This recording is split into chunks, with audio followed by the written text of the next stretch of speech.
huu. Bwana Yesu asifiwe. Yesu asifiwe tena. Tuko kwa sababu ya Mungu. The theme of today is thank you God for what you have done. Amen. We can shout it loud and say thank you God for what you have done for us 2025. Hallelujah.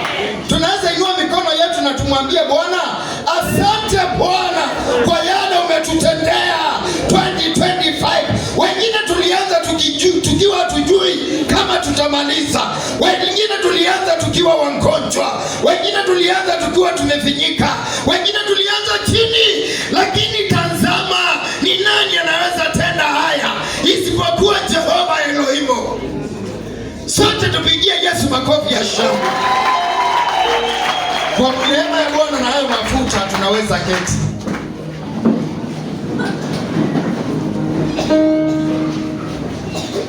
I'm a bit worried because of time.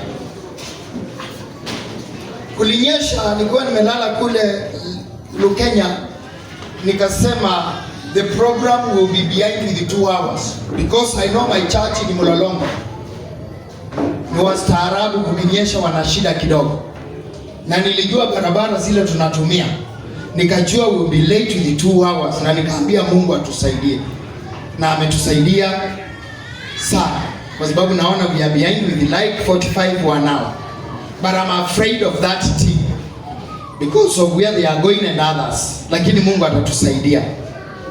I want to start at somewhere. I will start by saying this is not only a celebration, but it is a thanksgiving service for what God has done to us. A year's hard work and sacrifice and resilience and collective dreams towards the following of the vision that God gave a man of God 15 years ago, when some of us were not there, when some of the children we are enjoying today in the house of God were not even born. But we are here to tell God He gave back to a vision 15 years ago, and we came to the system and we are following the vision. Situpigie Yesu makofi kwa sababu ya hiyo. Sasa ni maono tunafuata, na maono tuliambiwa kwamba yanaweza chelewa, lakini lazima yatimie. Bwana Yesu asifiwe. So you are here and I'm here, na kwa bahati nzuri ama mbaya ukajipata katika system. Nayo hii system inaitwa Trinity Light Church. Inakaa kama maji. Maji ya bebi mtu akifa, na sisi hatuendi na waliokufa, tutawatenga barabarani to watch. This is a system. Hallelujah. So when you are in this system, be careful. Don't die in sin because will leave you. Don't die in impurity because will leave you behind. Don't die in gossips and the backbiting and the enmity and the rivalry and the competition.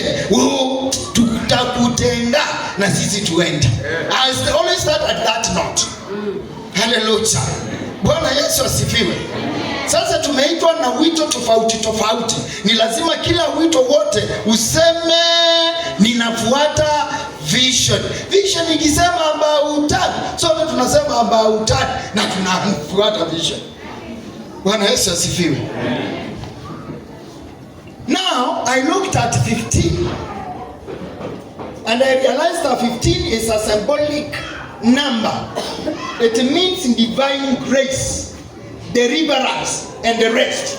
Sasa huu tumekuwa na mwaka wa divine grace. Tumekuwa katika level of deliverance. No matter some of the people have been delivered from what they have been carrying for years, and then God is ushering the ministry into a point of rest. A rest which is not a comfort zone, but a rest of war now.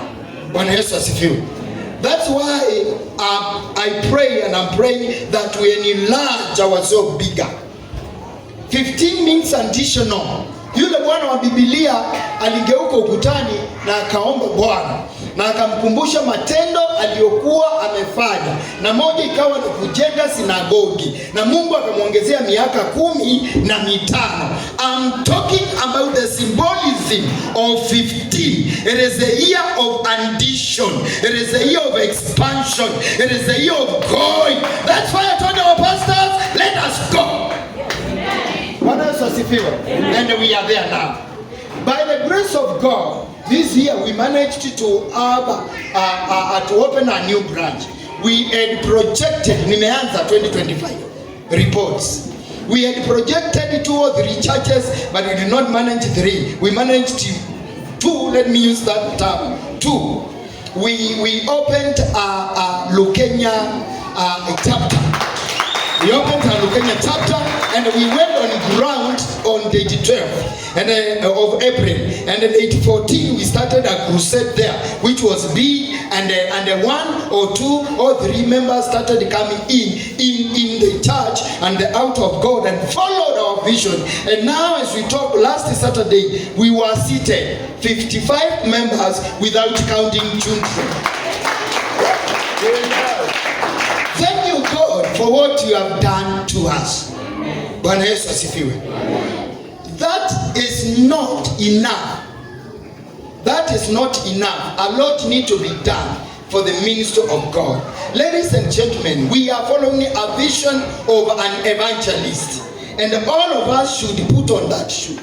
We are evangelist. That's why today I have a message and a direction and a guidance.